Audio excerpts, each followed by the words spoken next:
Հասարակությունը ժամանակ առ ժամանակ հանրապետության ղեկավարից սպասում է իր հարցերի պատասխաններին։ Դրանք շատ են հատկապես, երբ անհասկանալի մի շարք գործարքներ են տեղի ունեցել։ Օրինակ, ինչպես կուտակվեց 300 միլիոն դրամի պարտքը, ինչ հետևանքներ կարող է ունենալ 20% բաժնեմասի հանձնումը, ինչու գազի գինը չի նվազում եւ դեռ որքան կարող է ավելանալ։ Դրանց պատասխան հնչեցնել Սերժ Սարգսյանը պարտավոր էր վաղուց, վստահ է Դեմոկրատական կուսակցության ղեկավար Արամ Սարգսյանը, բայց նախագահի հետ հարց ու պատասխանն այդ նպատակը չէր հետապնդում։ Հետևաբար մի շարք հարցեր դարձյալ պատասխան մնացին։ 10-11 թվականից հետո 300 միլիոն դոլարի պարտք է գոյացել երկրում։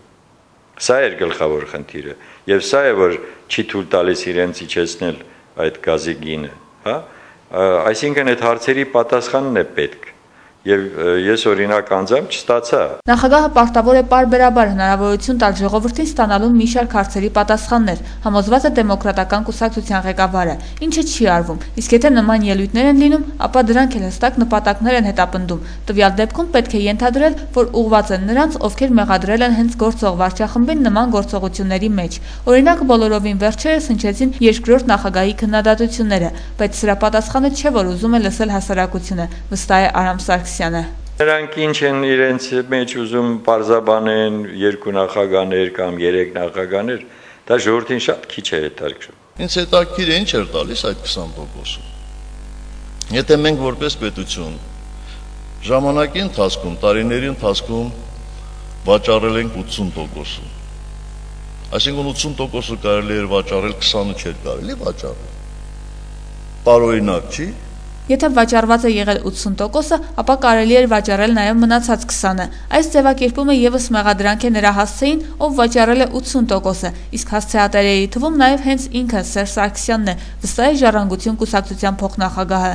Առաջերտին իրեն էր ուղված, որովհետև հայ-ռուսական տնտեսական այդ հանձնաժողովի նախագահը ինքն է եղել, ինքն է երկար ժամանակ իշխանության մեջ առանցքային միշտ դեր ունեցել, նախագահի աշխատակազմի ղեկավար է եղել, այսինքն այդ բոլոր փուլերում ինքը պաշտոնատար անձ է եղել։ Եթե հայ-ռուս գազարդը ստանում է 100%-անոց, ասենք թե շահույթ, դրա 20%-ը գալիս էր պետությանը, բա դա քիչ է։ Ասենք թե իրենք ստացել են 10 միլիոն, պատկերացնենք, ես շատ պայմանական եմ ասում, 10 միլիոնի շահույթ։ Ուրեմն 2 միլիոնը առնվազն գալիս էր ձեզ։ Այս տեսակետը կիսում է նաև Արմեն Մարտիրոսյանը, վստահություն հայտնելով, որ հարցը միայն ստացվող եկամուտը չէր, այլև երկրի ունեցած կողմնակի հնարավորությունները։ Մենք ըստ պայմանագրի այնտեղ բավականին մեծ լիազորություններ ունենք, այս նոր պայմանագրով արդեն որևէ լիազորություն չունենք, ուստի եւ ժողովրդին համոզել ինչ-որ բան, կարծում եմ նաև անիմաստ է այն առումով, որ որևէ մեկ այլևս իշխանության ասածներին չի հավատում։ Միայն սրանով չէր, որ աչքի ընկավ Սերժ Սարգսյանի ելույթը, այն բավականին բուռն էր, անհանգիստ, անհավասարակշիռ, որ նկատել են շատերը, արտահայտում է Արմեն Մարտիրոսյանը։ Նրա վրա բացասական տպավորություն է թողել նաև ազատամարտիկների հասցեին արված արտահայտությունը։ Ազատամարտիկներին գործող նախագահը նվնվացողներ է անվանում։